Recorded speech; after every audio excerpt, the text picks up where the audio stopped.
Hey guys, Cannibal here, and today we're back with another custom minifig video. This video I actually have an absolute crap ton of minifigs to show you guys.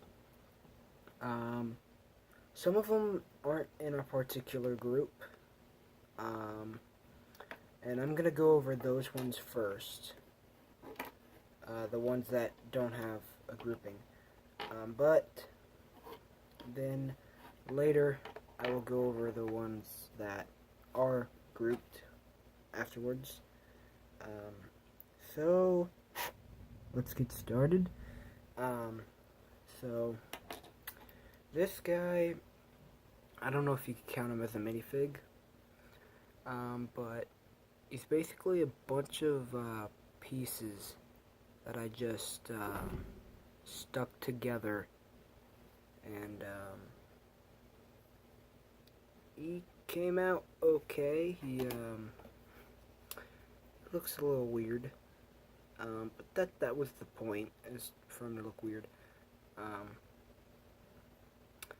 Unfortunately, I did have to actually modify a few pieces to get this to fit. I also had to hot glue it together at two parts here and here, in order to get it to stay, but came up with this guy just from fitting pieces together. So it's basically just a bunch of pieces that turned into a figure. Next one, we have the neighbor from Hello Neighbor. His hair is sort of going over that eye, but if you take it off, he does have an expression there. Hi, what are you doing? I tried to get all the details in there, and this is supposed to, this little thing here is supposed to represent a jar of glue that he sort of throws at you, and it basically gets you stuck in the game. So that's him.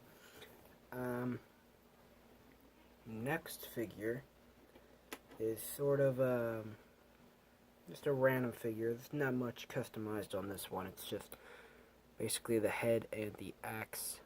This is like a Suicide Mouse type thing. Suicide Mouse is a creepypasta.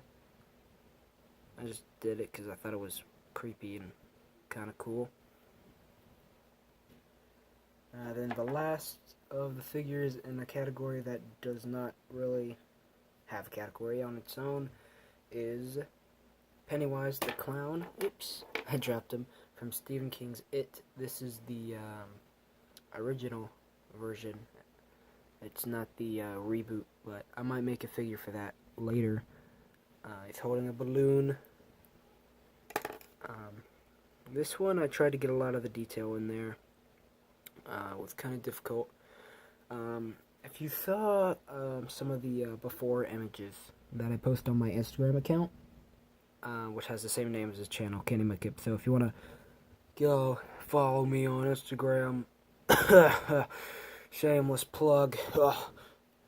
But yeah, if you saw those pictures, I actually made the mistake of creating this whole figure off of my memory of what he looked like, which was a really bad idea because I made this whole torso and leg system design, and it was completely inaccurate to how his costume is. This is accurate. This is my version, I guess you could call it. This is a screw-up version. But yeah, that was a mistake. But there's it, or Pennywise.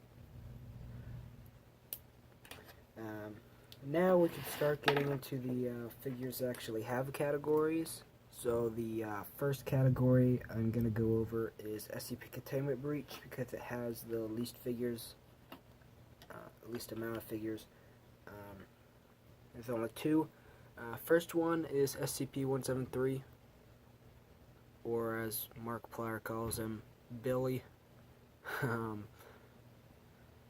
So there he is. He's pretty simple. There's not much going on. Chima's pieces just to get that color correct. Yeah, there he is. Very simple figure.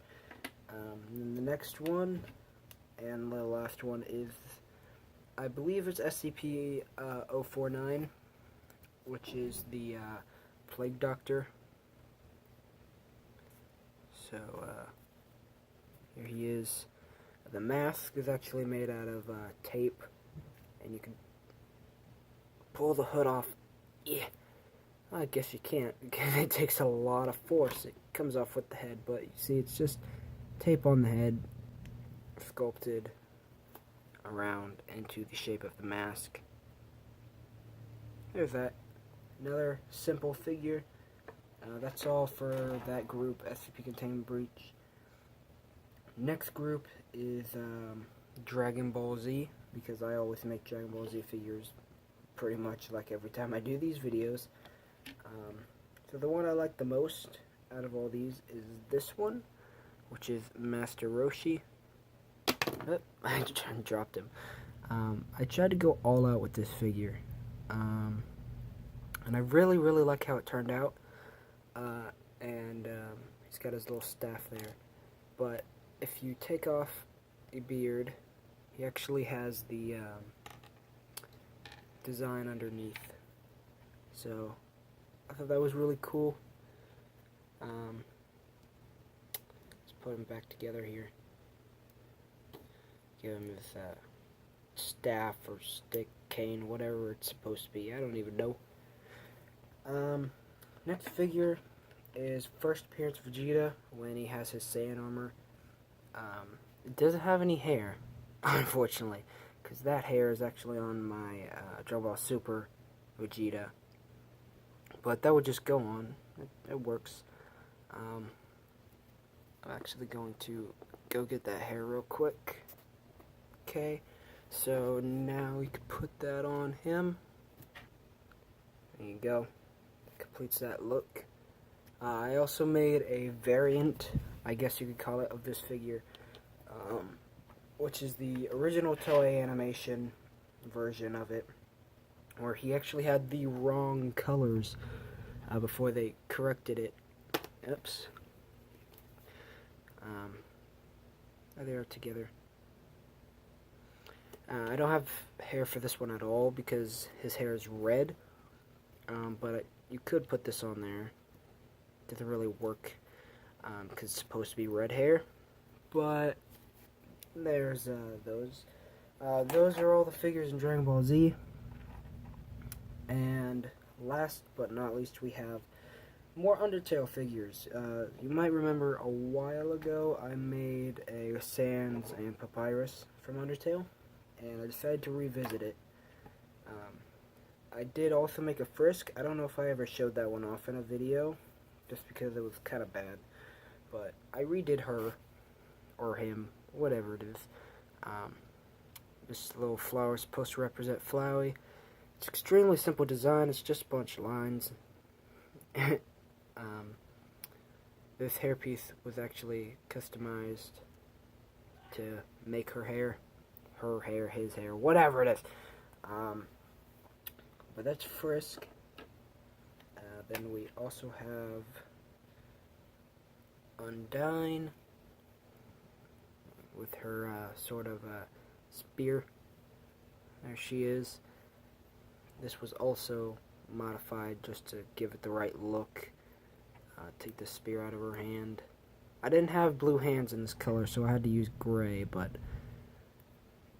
I think it looks okay. I hope you guys like that. I also made a different body for this Undine, which is sort of the armored knight look. You can get her wearing her armor with her staff. Not staff, spear. You could also take that off and put the helmet on if you wanted. But, yep. There's her. Next is Alfie or Alphys, or however you want to pronounce it. There she is. She's also extremely simple. A lot of these figures in this, I guess, wave are. And then, last but not least, the last figure for Undertale and the last figure in the showcase is WD Gaster. So there he is. Also very simple, but I think it's pretty effective. I like it. But yeah, anyway guys, if you like this video, make sure to hit that like button down below to show me that you do. And if you haven't already, make sure to also hit that subscribe button as well as the notification bell to make sure you don't miss out on any new content from the channel. And I'll see you guys later.